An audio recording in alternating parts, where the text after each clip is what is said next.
6 months ago, I wrote a check for $47,000 to pay for my son Kevin's dream wedding. I covered everything: the venue, the catering, the flowers, the photographer, even the honeymoon. But when the wedding day arrived, I wasn't invited to the reception. Kevin's new wife had decided that I was too embarrassing to be around her family and friends. What Kevin didn't know was that the father he was ashamed of had one more surprise for him. 3 days after the wedding, I canceled the honeymoon, stopped payment on the catering check, and demanded a full refund from every vendor. Sometimes the best wedding gift you can give your ungrateful son is a lesson in consequences. This is the story of how paying for a wedding I wasn't allowed to attend became the most expensive mistake my son ever made me make. My name is Richard Walsh, and I'm a 62-year-old widower who spent 35 years working as a mechanic to provide for my family. I'm not college educated. I don't wear suits to work, and I've got grease under my fingernails that never quite comes clean. But I'm honest, hardworking, and I love my son more than anything in this world. Richard, my wife Carol died of cancer 8 years ago, leaving me to finish raising our son Kevin on my own. Kevin was 16 when his mother passed, and those teenage years were rough for both of us. But I did my best to keep him on the right track, make sure he graduated high school, and help him get into college. Richard, Kevin was always the smart one in the family. He got good grades, earned a scholarship to State University, and graduated with a business degree. I was so proud of him, the first person in our family to graduate from college. He got a good job at a marketing firm and seemed to be building the kind of life his mother had always wanted for him. Richard, about 3 years ago, Kevin started dating Amanda, a woman he met through work. Amanda came from what you call good family. Her father was a doctor. Her mother was a lawyer, and they lived in one of those fancy neighborhoods where every house looks like a magazine cover. Richard, from the first time I met Amanda, I could tell she looked down on me. She was polite enough, but I could see the judgment in her eyes when she looked at my work clothes, my modest house, and my old pickup truck. She'd make little comments about Kevin, coming from humble beginnings, and how inspiring it was that he'd risen above his circumstances. Richard, Kevin started changing after he met Amanda. He became embarrassed about his background, about me, about the fact that his father was a mechanic instead of a professional. He'd make excuses for why Amanda couldn't come to family gatherings, and he stopped bringing her around to my house. Richard, but I loved my son, and I wanted him to be happy.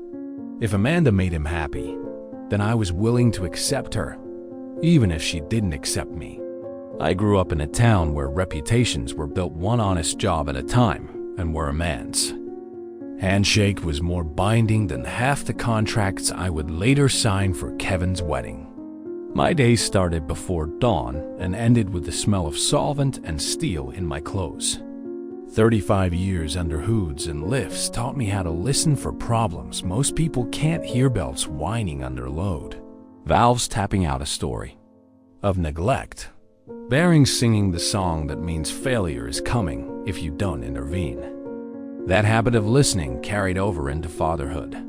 Even when Kevin stopped saying much, I could hear the strain in the pauses between his sentences.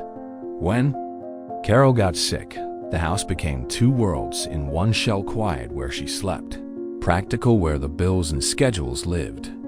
I learned the medication chart as if it were a wiring diagram and still made dinner that tasted like something we used to eat when days were easier. Kevin was 16, old enough to try on adult courage and young enough to resent that it didn't fit right yet. We grieved in different languages. He went silent and efficient, bringing in groceries without being asked, cleaning the kitchen to give me something small to thank him for.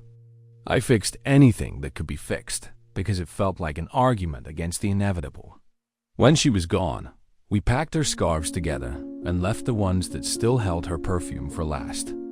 I told myself that as long as Kevin and I kept moving, we wouldn't rust. I did the things single fathers do when no one is watching.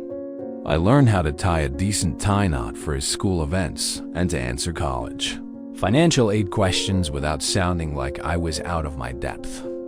I saved what I could. I said no to myself more often than I said no to him. When he got into state university, I walked the campus with him and practiced not looking worried about costs. He had a scholarship and a plan.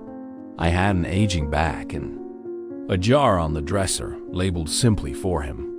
When he graduated with his business degree, he looked exactly like the man Carol had pictured in the quiet after the chemo upright, decent, ready for a life where his hands wouldn't have to crack in winter.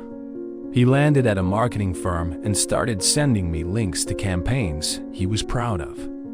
I didn't always understand the cleverness, but I understood that he was building something of his own. I kept the old house tidy, the lawn cut in neat stripes, the garage swept every Friday night, because order is a kindness you can give yourself when not much else is under your control.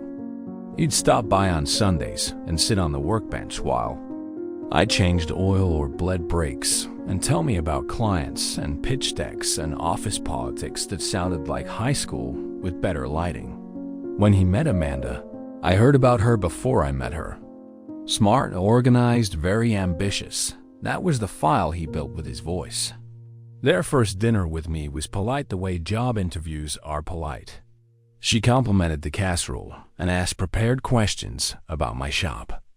I noticed how her eyes drifted to the grease under my nails, the way people notice a stain and force themselves to look away.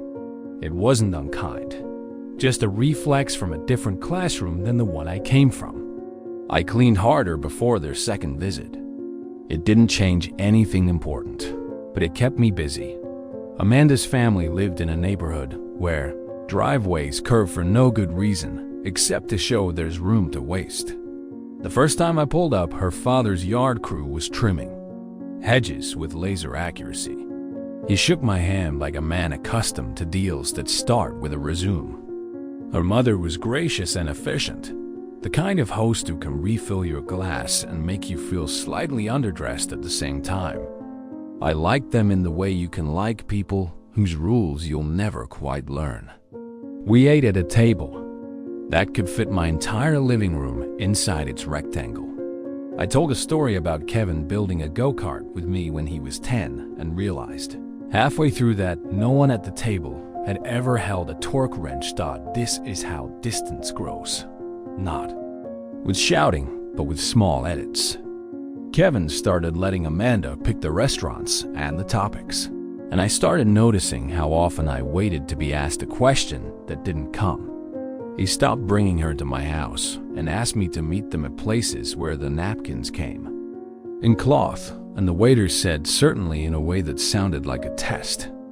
He still hugged me in the parking lot, but it was quicker, like he was late for a meeting with someone important. I wasn't jealous of the life he was building.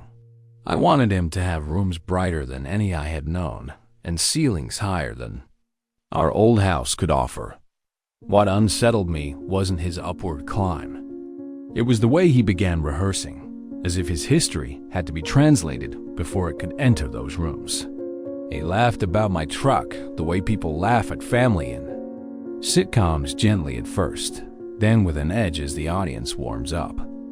He corrected the details of my stories in front of Amanda, smoothing out the class marks the way you sand a board to remove burrs. It wasn't cruel. It was careful, and careful hurts in its own quiet way. I made peace with being an extra in their picture. I armed my sleeves smoother and learned which jokes played in their circles and which ones clanged. I replaced the boots with shoes and memorized the layout of a cutlery setting so I wouldn't pause over the wrong fork. None of it was for me. It was so that when Kevin looked across a room at me, he would feel pride and not the pinch of embarrassment. He couldn't hide anymore. Even with that, there were moments that steadied me. He called when his car battery died in February and said he just wanted to hear me talk him through the jump because it made him feel 12 again. He asked for my chili recipe and texted a photo of a pot that wasn't quite right but was close enough to make me smile. He sent me a picture from a hiking trail with the note, "Wish you were here." And for a few minutes, I believed he meant it. I kept saving without telling him. Not because I thought he would ask for the money, but because I liked knowing I could help if help was needed. My savings account was the kind of slow, stubborn thing people don't post about, a sum built from saying no to extra channels on the TV and yes to overtime when my knees were arguing with me. The number wasn't huge by Amanda's family standards. By mine, it was heavy enough to lean on if life pushed. I paid attention when he mentioned friends who got married and the price tags those days carried. He had a way of laughing when he said the numbers, like a man in a fancy store pretending not to check the tags. He joked about destination weddings and open bars and photographers who charge for every breath they take. I ran the math in my head and knew what it would mean if he asked. Love doesn't calculate hourly rates before it offers help. It checks the bank balance, nods slowly, and starts thinking about how many more winters the furnace can handle if it has to. Before any invitation was mailed, I had already made peace with being the second or third line on the program, rather than the headline. I pictured myself in the back row and practiced being glad from a distance. I told myself that simple love has to wear a suit sometimes and sit where it's put, as long as the child at the front is smiling. I cleaned out the garage in the spring, not because I expected a celebration there, but because I wanted the space to feel worthy if he stopped by with good news. I found Kevin's old toolbox and wiped the dust from the lid. Inside were the small artifacts of a boy who used to ask, "What does this do?" and wait for the answer like it might be magic. I closed the lid and set it on the bench where I could see it when I drank coffee in the morning. Reminders help you forgive quicker than advice does, Dawn. By the time the engagement came, I had already practiced the gracious father role so many times that the lines felt comfortable in my mouth. When he told me he was ready to propose, I pictured Carol's hands straightening his collar, her smile saying, "Go on then," and my own heart doing that foolish thing parent hearts do, breaking and swelling at once. I didn't know what the months ahead would demand of me. I only knew that whatever they asked, I would pay it, one way or another, as long as it bought him a little more happiness than life usually gives. Richard, last year, Kevin called to tell me he was going to propose to Amanda. He was nervous and excited, and for a moment, he sounded like the little boy who used to help me work on cars in the garage. I was happy for him, even though I had reservations about Amanda. Richard, Kevin proposed to Amanda at some fancy restaurant downtown with a ring that cost more than I make in 3 months. Amanda said yes, and they started planning what she called the wedding of her dreams. Richard, the first sign of trouble came when they started discussing the wedding budget.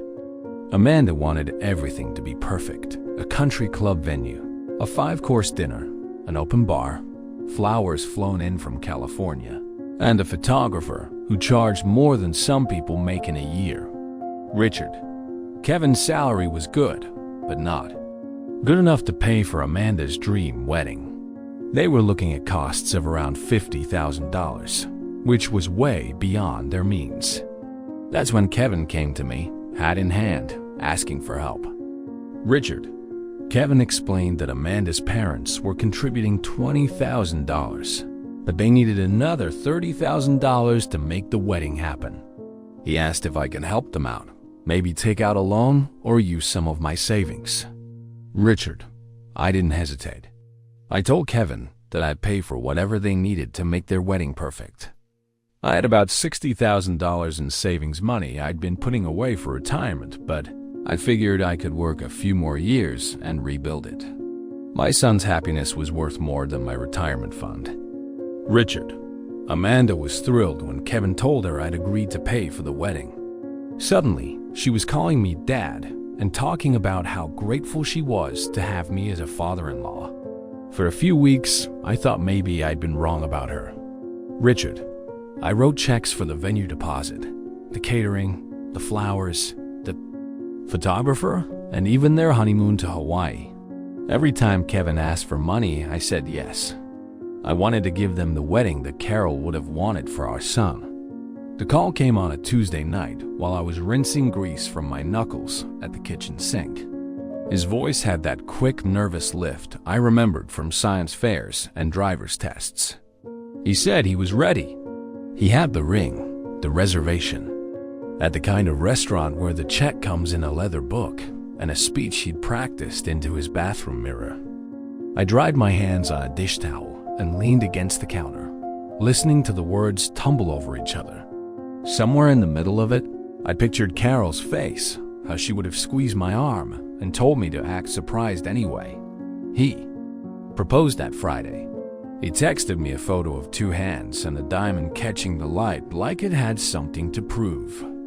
The caption was short, but the smile in the photo did all the talking. 2 days later, we had a small announcement dinner at Amanda's parents' house.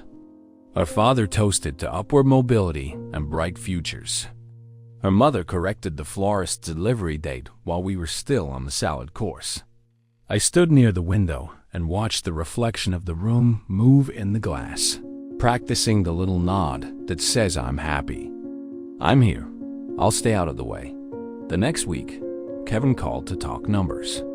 Not the soft kind you put on a card, but the hard ones that make spreadsheets groan. Venue, catering, open bar, flowers, photographer, band, favors, lighting, a string quartet for the ceremony, and a weekend in Hawaii to cap it all off.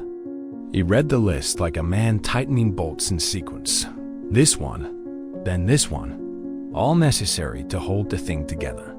He told me what Amanda's parents could contribute and what they still needed. I could hear the place in his sentence where pride wanted to stop and practical needed to keep going. I told him not to worry about that gap. I had two kinds of savings, one with numbers on a screen, and another you carry around quietly so the important people in your life can lean against it when the time comes. This was that time. If he wanted the kind of day his mother would have cut coupons for and never admitted she did, then I would make the rest add up. We met the following Saturday at the country club they liked. The driveway curved like it had something to hide, and the lobby smelled like lemon oil and old money. The event manager spoke in reassuring bullet points and handed Amanda a portfolio thick enough to serve as a booster seat. I kept my hands folded and my questions simple. What's the deposit? What's the cancellation policy? What are the deadlines? Years of ordering parts taught me that romance and logistics can live in the same paragraph if you're careful with your commas. A week later, we toured the caterer's kitchen. Stainless steel everywhere, a choreography of steam and flame. The chef presented tasting plates with names that took 2 breaths to say. Amanda wrote notes in a binder with tabs for every decision. Kevin watched her pen move like the outcome depended on its speed. I asked about headcount thresholds and final payment timing. The chef seemed surprised that the father of the groom wanted copies of line items and not just another tiny fork of something sprinkled with edible gold. I explained politely that I drive old cars and keep old habits. Always get the parts. List, keep every receipt, and know the return policy before you say yes. My checkbook came out often over the next month. Deposits for the venue, the caterer, the florist, the photographer, and the band. I wrote each one at my kitchen table with the same pen I used for shop invoices, careful block letters, and a steady hand. And because a lifetime of working with warranties had trained me well, I kept a folder with duplicates of every contract, a list of due dates, and a 1-page summary of policies they breezed past while admiring centerpieces. I didn't imagine needing any of that. I kept it because it's easier to sleep when the paperwork is square. There were sweet moments tucked inside the commerce. We went suit shopping together, and for 10 quiet minutes, it felt like the old days, 2 men arguing over cuffs and whether a tie should be loud or honest. He chose something classic and looked like the man his mother dreamed into existence. Amanda sent me a text after dress shopping. a single photo with the caption "almost ready." I wrote back with a simple heart and put my phone face down so I could enjoy the feeling without checking it against anything. Amanda's parents hosted a planning meeting that felt like a board presentation. The florist brought renderings, the coordinator brought timelines, and a DJ pitched curated soundscapes like he was launching a product. I sat near the end of the table and watched Amanda's mother adjust everything by a few degrees toward expensive. She wasn't rude, just relentless. When someone suggested moving the rehearsal dinner downtown to be more convenient for their side of the family, the suggestion turned into a decision before I could swallow my water. I offered to cover that too. I saw Kevin glance at me with the old gratitude that used to live in our small house and nodded to let him know it was fine.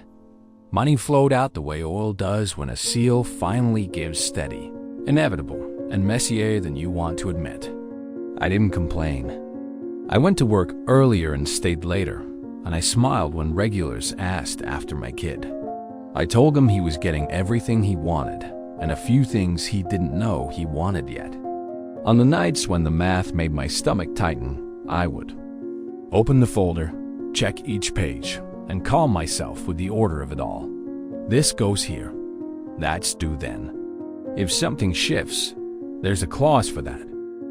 Somewhere during those months, the tone around me began to change in small, almost invisible ways. Amanda started calling me by my first name less and Dad more, especially when there was a vendor within earshot. Her mother took to patting my elbow when large numbers were mentioned, the way people pat a dog that's behaving better than expected. Kevin started sending me fewer links to clever ad campaigns and more calendar invites labeled tasting, walkthrough, decisions. I told myself this is what happens when a life expands new rooms. New attention, old habits moved to the garage to make space. I found a way to include Carol without making it heavy. I brought Amanda a tiny locket from our early years, polished, until the brass regained its nerve. She cried and promised to sew it into the hanky she'd carry. Later, I wrapped the handkerchief myself, smoothing each corner with careful thumbs. Grief and joy can share a pocket if you fold them right dot by the time the invitations went out thick paper. 2 envelopes, calligraphy that made even our last name look elegant. The train felt unstoppable in the best and worst ways. Final numbers were due. The balance on the venue sat like a boulder at the end of my ledger, and my signature had appeared on so many lines that my name looked strange to me. I had, by then, paid for a day I could picture precisely without ever having seen anything like it in my own life. If there were hints of the storm to come, they arrived as weather only a mechanic would notice. A faint rattle under the gratitude. A new vibration at certain speeds. Amanda began suggesting that I skip smaller events because they would be cramped. The coordinator offered me an itinerary with my name in a font slightly smaller than the rest. Kevin started folding his arms when I mentioned the rehearsal dinner seating, an old boyhood habit that meant he would rather not disagree out loud. I didn't argue. I kept writing checks, kept every slip of paper, and kept believing that love would be the loudest thing in the room when the day finally came. I told myself that a father's job during an engagement is simple. Lift what you can, carry what they can't, and set it down gently where they want it, whether or not you understand. Exactly why, Richard. As the wedding planning progressed, Amanda's true feelings about me became more apparent. She'd make comments about wanting the wedding to be classy and sophisticated, with the clear implication that my presence might compromise those goals. Richard. Amanda started making suggestions about my role in the wedding. She thought maybe I should skip the rehearsal dinner since it would be mostly family and close friends. She wondered if I might be more comfortable sitting in the back during the ceremony instead of the front row. She even suggested that I might want to leave early from the reception to avoid the late-night party atmosphere. Richard. Kevin went along with all of Amanda's suggestions. When I tried to talk to him about it, He'd say things like, "Dad, Amanda just wants everything to be perfect. Can't you try to understand her perspective?" Richard. The final straw came 3 weeks before the wedding. Amanda called me and said she needed to discuss some delicate matters about the wedding day. She came to my house with a list of guidelines for my behavior at the wedding. Richard. Amanda's list included instructions about what I should wear, how I should act, who I should talk to, and when I should leave. She actually handed me a written schedule that had me leaving the reception before the dinner was served. Richard. When I asked why I couldn't stay for the entire reception, Amanda said, "Richard, I need you to understand that this is a very important day for Kevin's career. There will be people from his company there, potential clients, and influential members of the community. We need to make sure everything goes smoothly." Richard. I realized that Amanda was ashamed of me. She didn't want her fancy friends and family to see that Kevin's father was a working-class mechanic. She wanted me to pay for the wedding but disappear before anyone important could meet me. Richard. That night, I called Kevin and told him about my conversation with Amanda. I asked him directly if he was embarrassed by me, if he wanted me to skip the reception. Kevin's answer broke my heart. The first red flag arrived disguised as courtesy. Amanda created a shared folder labeled Wedding Excellence and added me with view-only permission. Inside were spreadsheets that looked like stock prospectuses and mood boards that treated napkins like foreign policy. There was a week-by-week timeline leading to the big day, color-coded to show which tasks belonged to the couple, to her parents, and to me. My name appeared everywhere money needed to change hands and nowhere decisions were made.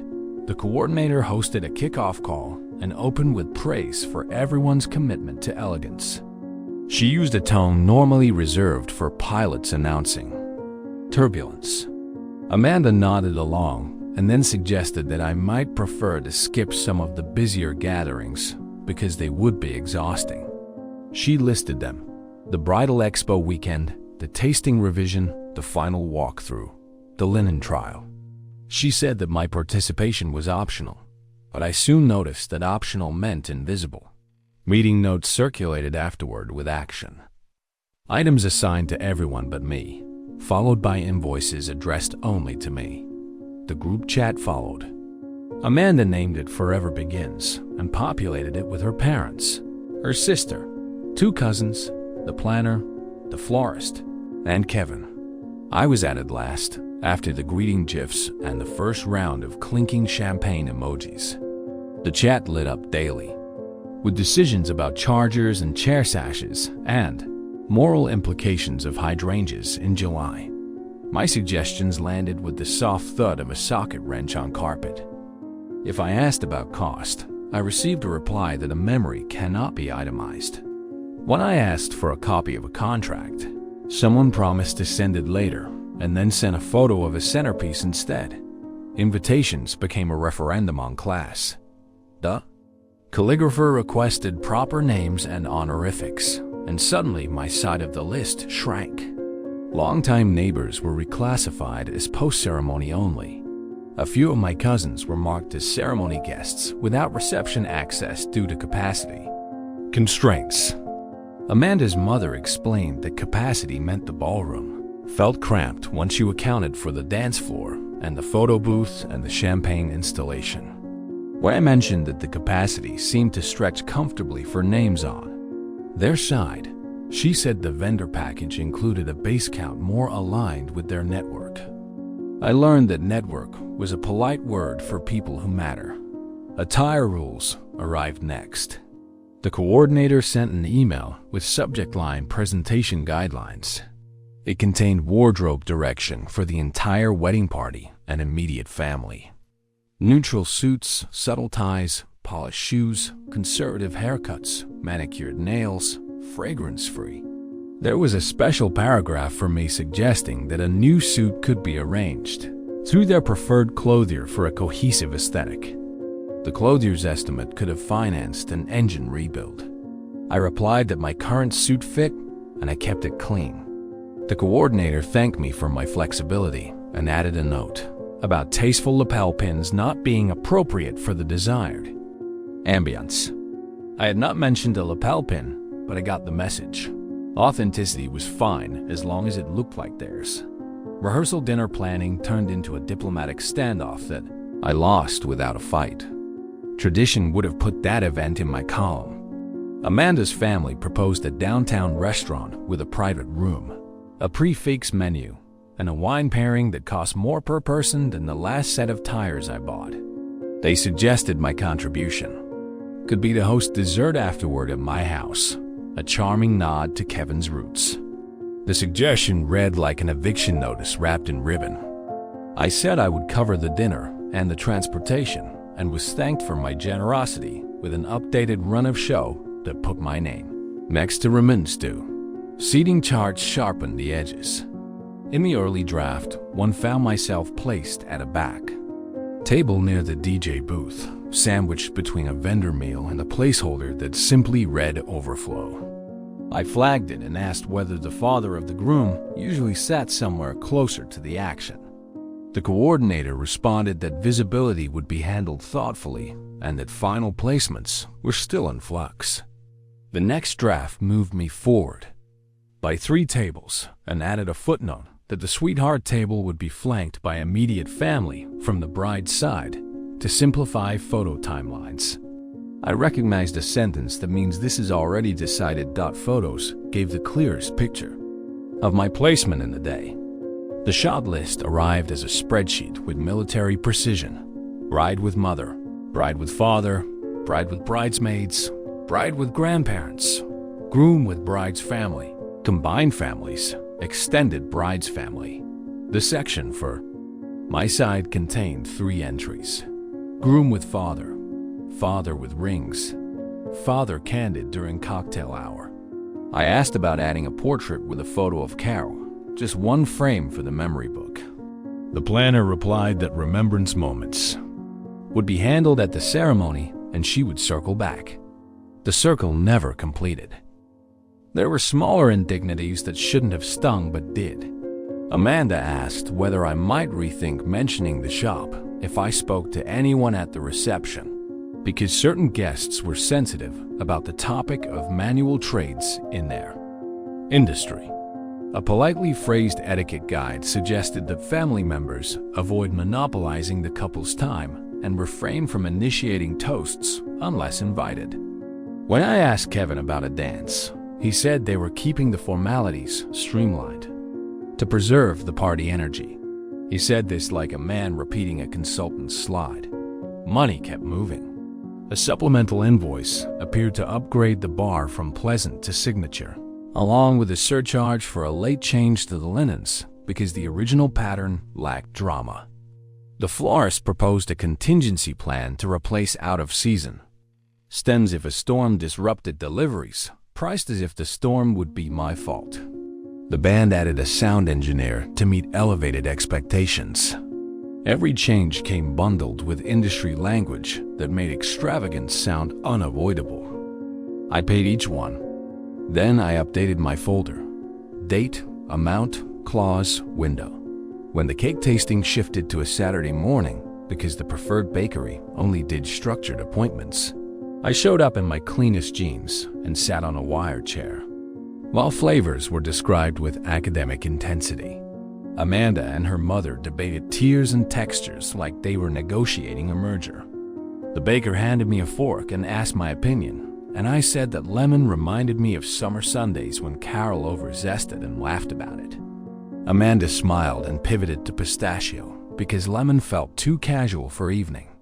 The baker wrote, "Pistachio with a flourish," and no one wrote down that my memory had entered the room and been told to wait outside. Gift discussions found a way to be polite and pointed at the same time.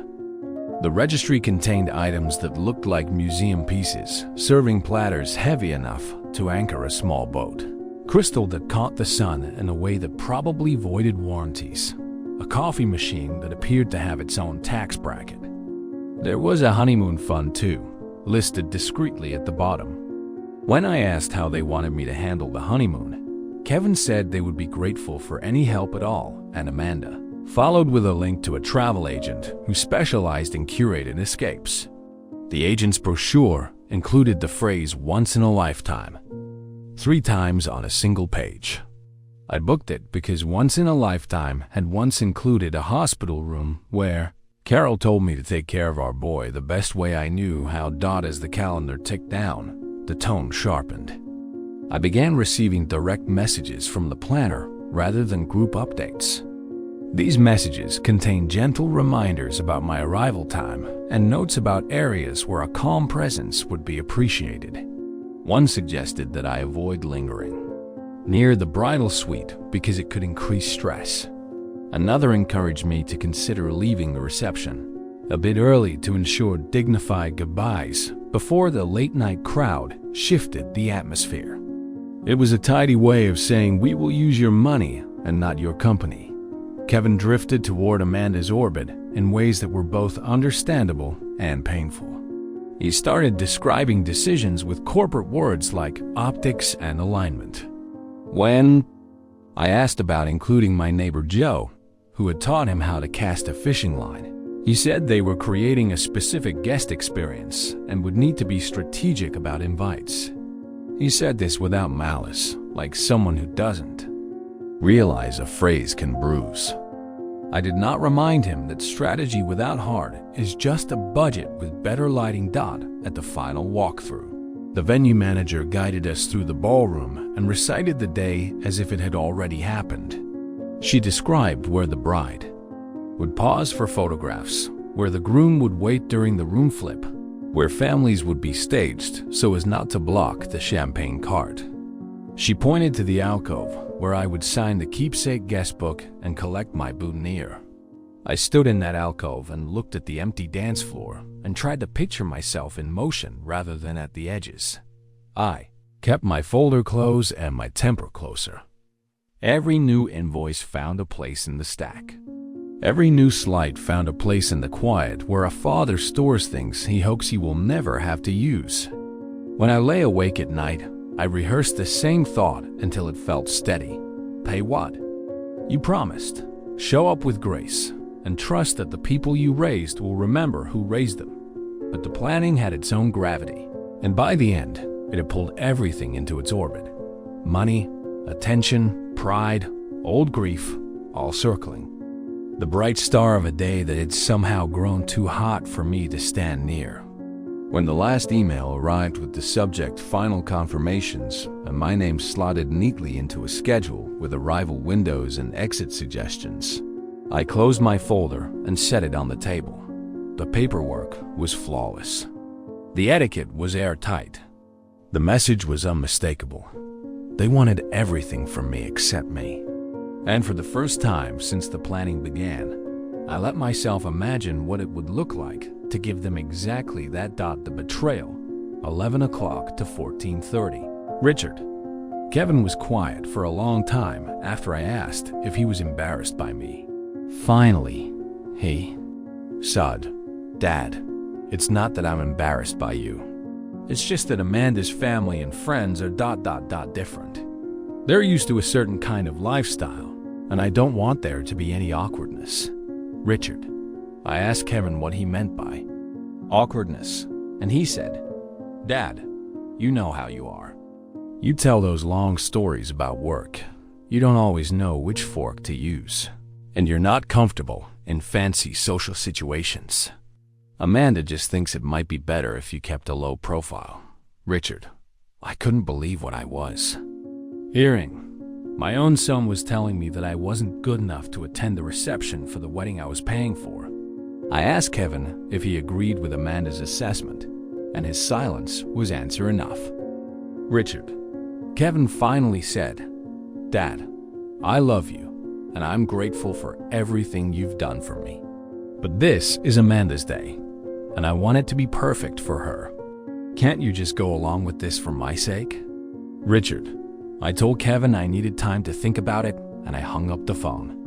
I sat in my living room, looking at pictures of Kevin as a little boy, remembering all the times I'd sacrificed for him, all the dreams I'd had about walking him down the aisle and dancing with him at his wedding.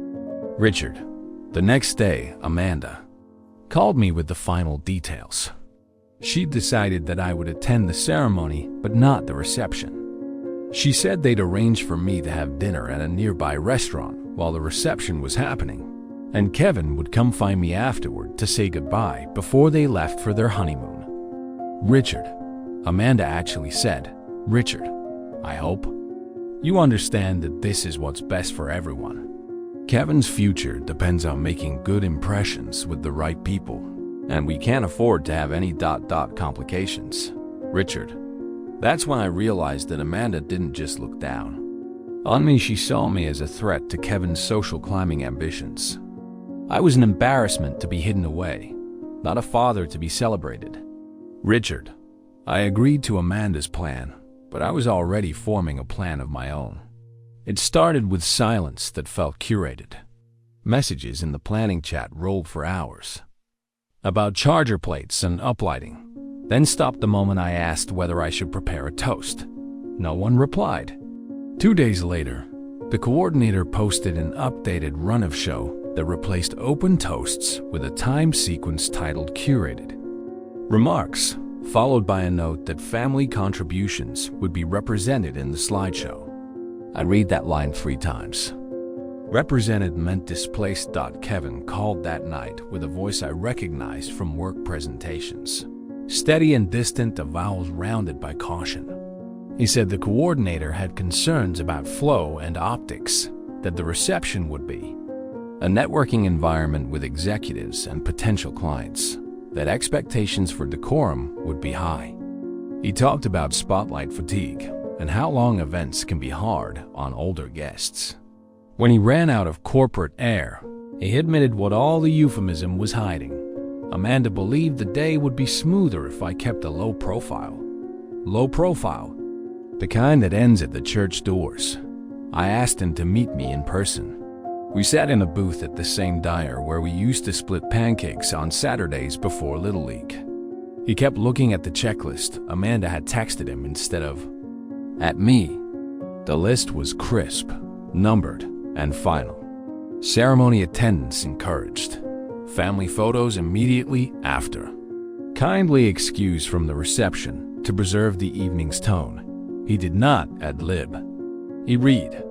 I did not raise my voice. I let him finish and asked one question at a time. Who decided this? What risk do I pose? Where did he learn to be ashamed of the hands that changed his brake pads in February so he could drive to his interview in March? He had answers that sounded like guidelines, not convictions. He said the reception would be crowded, the speeches long, the lighting unforgiving. He said the team from his firm would be there and first impressions matter. He said the couple wanted an evening free of complications, and the planner believed a smaller family footprint would keep the energy. Elegant. He did not say the word embarrassed. He did not need to. 2 days later, a formal email arrived from the coordinator with a subject line that glanced off the truth. Final guest experience notes. Inside was a polished paragraph confirming my arrival time for the ceremony and a line about a thoughtful dinner reservation arranged for me during the reception window. Thoughtful was the word they used. The reservation had a time, a table number, and a scripted apology in case I preferred to remain on site. The script suggested that the venue's policy limited access during the room flip, which would conveniently last the entire evening. I called Kevin again. He answered from a corridor that sounded like an airport. He said everything was moving fast and asked me to be flexible, just this once, for the sake of peace. He promised to come find me after the reception for a proper thank you before the honeymoon flight. He said proper, like a man bargaining with his conscience. The call ended with static and a promise to talk soon that we both knew meant later. Maybe. Word traveled through the family the way steam moves under a hood, invisible until it burns. An aunt texted to say she would miss seeing me at the party and hoped the ceremony would be beautiful. A cousin sent a thumbs-up emoji and a note about how modern weddings are different now, streamlined and focused. My neighbor Joe, who taught Kevin to cast a line, said he would be in the back of the church and asked whether I wanted to grab coffee while the party was happening. Old loyalties tried to soften a new humiliation. Amanda's father called once, a smooth voice shaped by courtrooms. He framed the decision as stewardship of a delicate social moment. He said powerful people were attending and the evening needed to be flawless. He referenced shareholders without using the word. He thanked me for underwriting excellence and hoped I would accept a private gesture of gratitude another night.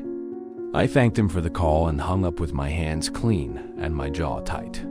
The next update to the seating chart deleted my name from the ballroom entirely. My table was reassigned to a partner from Amanda's mother's firm and 2 clients, who required proximity to the dance floor for visibility. The chart included a note in italics about optimizing pathways for service. I pictured the path they had optimized me down: aisle, photos, door. On the planning portal, the photographer's shot list shifted again. The only image with my name was scheduled for the church steps, a single frame slotted between an artistic portrait of the bouquet and a candid of the bridesmaids laughing near the fountain. There was no father-son dance to claim as a ritual, no toast to mark my voice in the room. The edges of the day were sanded until I could slide right off them. When I finally told Kevin that this hurt in a way that did not have a polite synonym, he went quiet. Then he said something that made the floor tilt. He said sometimes our backgrounds can be a distraction. He said it like an apologetic memo. Backgrounds. As if the years of oil and asphalt under my nails were just noise around the melody of their new life. I stopped speaking for a long minute because I could feel what would come next if I didn't. When I did answer, I did not try to educate him about pride. I did not remind him who coached him through his first fender bender without a raised voice, who ironed his shirt for prom with a towel over the kitchen table, who spent 3 nights learning the FAFSA form so his scholarship would stretch far. Enough. I kept all of that where it belonged, tucked behind my ribs. Then I told him I heard him, and I thanked him for his honesty, and I told him I loved him. Because both of those things were true at the same time, and saying them out loud steadied my hands. The coordinator sent one last confirmation the week of the wedding. It thanked me for my grace and included a PDF labeled Reception Access Policy. The file cited venue insurance and guest flow, and it might as well have cited fashion sense and pedigree. There was a bullet point about best practices for a dignified exit after the ceremony. It read like instructions for moving furniture without scuffing the walls. That night I spread every contract across my kitchen table. The receipts sat in clean stacks, organized by vendor and deadline. In the margins of each agreement, I had underlined the phrases that matter when the people you love start treating you like a liability. Payable upon delivery. Funds released upon fulfillment. Cancellation within 48 hours refundable to original form of payment. I had set those terms out of habit at the beginning, the way a mechanic lines up tools before loosening the first bolt. Now they looked like something else. Leverage I had never wanted to need. I did not rush to use it. I walked the house instead, room to room, touching the photographs that told our family story in crooked frames. Carol with a sunburn and a grin. Kevin with grass-stained knees and a proud kind of gap-toothed smile that makes a father forget bills. I held a picture of Kevin in a paper crown from a birthday party that cost $20 and a Saturday. Of icing cookies. I held that picture until the heat left my anger and settled into something colder and more useful. Amanda sent one final message the night before the rehearsal. She thanked me for understanding, again, and attached a digital voucher for the restaurant where they had arranged my dinner during the reception. The voucher said "value guest" across the top in elegant script. I stared at those 2 words until they meant their opposite. Betrayal did not arrive as a slammed door or a shouted insult. It came dressed in etiquette, carrying a gift card. It kept its voice low and its teeth hidden. It asked me to be proud from the parking lot. It asked me to finance a room I was not allowed to enter. Answered the only way a man can, who wants to see the chalk line between dignity and revenge, and step exactly on it. I pressed every contract flat. I checked every clause twice. I set reminders with times that mattered. Then I folded the voucher in half, slid it into the folder with the rest of the paperwork, and wrote 2 words on the tab that I had not written on anything since Carol's funeral. Be ready. Richard. The wedding day arrived, and I put on my best suit, the same one I'd worn to Carol's funeral 8 years earlier. I drove to the country club where the ceremony was being held, a place so fancy that they had valet parking and a doorman in a uniform. Richard. I sat in the 3rd row during the ceremony, not the front row where the father of the groom should sit. Amanda's family filled the first 2 rows, while I sat behind strangers who were probably wondering who the old guy in the cheap suit was. Richard. Kevin looked handsome in his tuxedo, and Amanda was beautiful in her $3,000 wedding dress. As I watched them exchange vows, I thought about Carol and how proud she would have been. I also thought about how disappointed she would have been in Kevin's treatment of me. Richard. After the ceremony, there was a cocktail hour before the reception. I mingled awkwardly with the other guests, most of whom ignored me or gave me polite but distant smiles. Amanda's father introduced me to a few people as Kevin's father, but it was clear that I was being tolerated rather than welcomed. Richard. As the cocktail hour was ending, Amanda approached me with a fake smile and said, "Richard, thank you so much for coming to the ceremony. Kevin and I are so grateful for everything you've done. Your dinner reservation is at Romano's, down the street, and Kevin will meet you there after the reception." Richard. I looked around the room at all the people who were about to enjoy the reception I'd paid for, and I made a decision. I told Amanda, "You know what? I think I'll skip dinner. I have some important phone calls to make." Richard.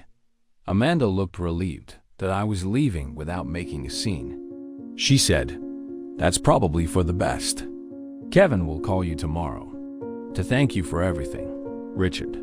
I walked out of that country club knowing that I'd never see most of those people again, and that was fine with me. But they were about to see a lot more of me than they expected. Richard. I drove straight home and went to my home office, where I kept all the receipts and contracts for Kevin's wedding. Over the past 6 months, I'd paid for everything in advance: the venue, the catering, the flowers, the photographer, the band, and even the honeymoon to Hawaii. Richard. What Kevin and Amanda didn't know was that I'd been very careful about how I structured the payments. Most of the vendors had been paid with checks that hadn't been cashed yet, and the honeymoon was booked on my credit card with a 48-hour cancellation policy. Richard. I started making phone calls. First, I called the bank and put stop payment orders on every check I'd written for the wedding. The catering bill, the flower bill, the photographer's fee, all of it was frozen. Richard. Then I called the travel agent and canceled Kevin and Amanda's honeymoon to Hawaii. The $8,000 trip was fully refundable since I was canceling more than 48 hours in advance. Richard. Next, I called every vendor and explained that there had been a family emergency and that payment for their services was being disputed. I told them that if they wanted to be paid, they'd need to contact Kevin directly. Richard. The beauty of my plan was that none of this would affect the wedding ceremony or the early part of the reception. Kevin and Amanda would have their perfect evening, right up until the vendors started demanding payment. Richard. I also wrote a letter explaining my actions, which I planned to give to Kevin the next day. I wanted him to understand exactly why I'd done what I'd done and what his treatment of me had cost him. Richard. The first sign of trouble came around 9 p.m., about 3 hours into the reception. The catering manager approached Kevin and Amanda, to inform them that their payment had been declined and that they needed to settle the bill immediately or the service would stop. Richard, Kevin called me in a panic, asking what was happening with the catering payment. I calmly explained that I'd stopped payment on the check because I decided I didn't want to pay for a party I wasn't invited to attend. Richard, Kevin, was frantic. He said, "Dad, you can't do this. There are 150 people here. The caterers are threatening to stop serving dinner." I told Kevin that he and Amanda had made it clear that I wasn't welcome at their reception, so I decided my money wasn't welcome either. Richard, over the next hour, Kevin received calls from the florist, the photographer, and the band. All of them were demanding immediate payment or they'd stop providing services. The perfect wedding that Amanda had planned was falling apart in real time. Richard, Amanda's father, had to write emergency checks to keep the vendors from walking out. The flower arrangements were removed halfway through the reception. The photographer stopped taking pictures after dinner, and the band threatened to leave before the first dance. Richard, Kevin called me again, this time with Amanda crying. In the background, he begged me to reverse the stop payment orders, promising that we could work everything out after the honeymoon. But I told him it was too late. I'd already canceled the honeymoon too. Richard, the reception that was supposed to be Amanda's perfect day turned into a nightmare of vendor disputes, emergency payments, and family drama. Instead of celebrating their marriage, Kevin and Amanda spent their wedding night dealing with angry vendors and trying to figure out how to pay for their own reception. Richard, the next morning, Kevin showed up at my house, still wearing his tuxedo from the night before. He looked exhausted, angry, and desperate. Amanda was with him, and she looked like she'd been crying all night. Richard, Kevin demanded to know why I'd sabotaged his wedding. I handed him the letter I'd written, which explained exactly why I'd done what I'd done. The letter detailed every slight, every insult, and every moment when they'd made it clear that I wasn't good enough to be part of their special day. Richard, I told Kevin, "Son, you wanted a wedding without your father. Now you have one. You also have the bills that go with it." Amanda's father had ended up paying about $25,000 in emergency vendor fees to keep the reception going. Richard, Amanda was furious. She accused me of being vindictive, petty, and cruel. She said I'd ruined the most important day of her life out of spite. But I reminded her that she was the one who decided I wasn't good enough to attend the reception I was paying for. Richard, I looked Amanda in the eye and said, "You got exactly the wedding you wanted, one without Kevin's embarrassing father. The only difference is that now you know what that wedding actually costs when you have to pay for it yourself." Richard, Kevin tried to negotiate with me, asking if we could work out a payment plan or if I'd consider paying for part of the wedding expenses. But I told him that ship had sailed when he chose Amanda's social climbing over his father's dignity. Richard, I said, "Kevin, you made it clear that my presence would be an embarrassment to you and your new wife. Well, now you don't have to worry about being embarrassed by me anymore. You also don't have to worry about my money." Richard, Amanda's parents ended up paying for the entire wedding, about $47,000 total. They were furious about the unexpected expense, and I heard through mutual acquaintances that there was significant tension between Amanda and her parents about the financial burden. Richard, Kevin and Amanda had to cancel their honeymoon to Hawaii and settle for a long weekend at a local bed and breakfast. The dream honeymoon that I'd paid for became a modest getaway that they could actually afford. Richard, Kevin and I didn't speak for 3 months after the wedding. He was angry about what he called my sabotage of his special day, and I was hurt by his willingness to exclude me from the most important moment of his life. Richard, the first contact came when Kevin called to tell me that Amanda was pregnant.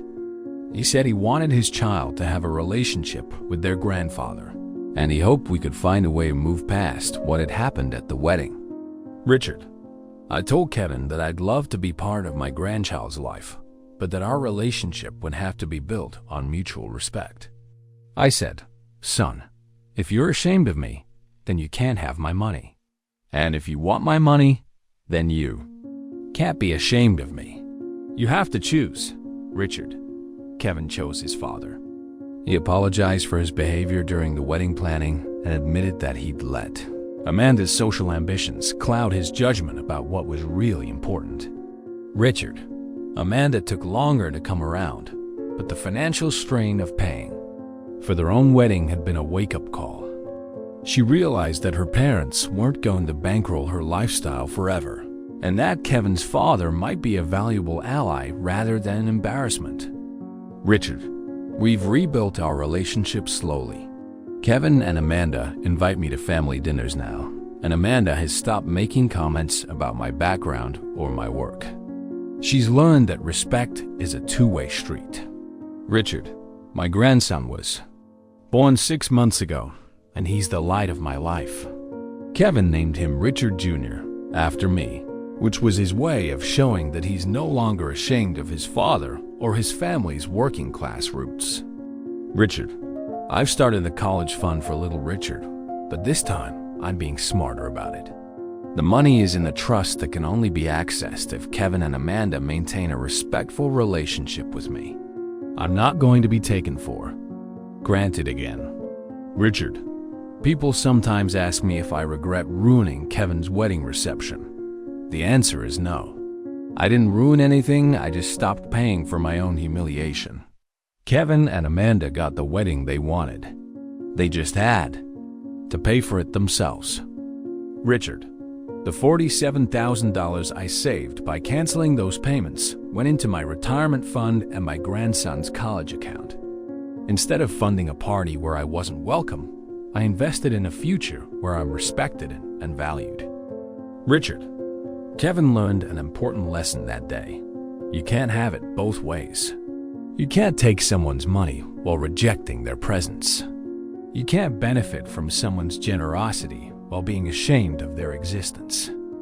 Richard, Amanda, learned that social climbing has a price, and sometimes that price is higher than you're willing to pay. She wanted a wedding that would impress her fancy friends, but she ended up with a financial disaster that embarrassed her family.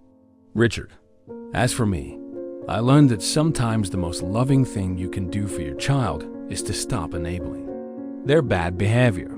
Kevin needed to learn that respect isn't optional, it's required. Richard, I may be just a mechanic with grease under his fingernails, but I'm also a father who deserves to be treated with dignity. And if my son can't see that, then he doesn't deserve my financial support. Richard, the wedding reception I wasn't invited to cost Kevin and Amanda $47,000 and taught them both a lesson they'll never forget. Never bite the hand that feeds you, especially when that hand is writing the checks. Richard, now when we have family gatherings, I sit at the head of the table, not in the back row. And when little Richard grows up, he'll know that his grandfather is a man who demands respect and gets it.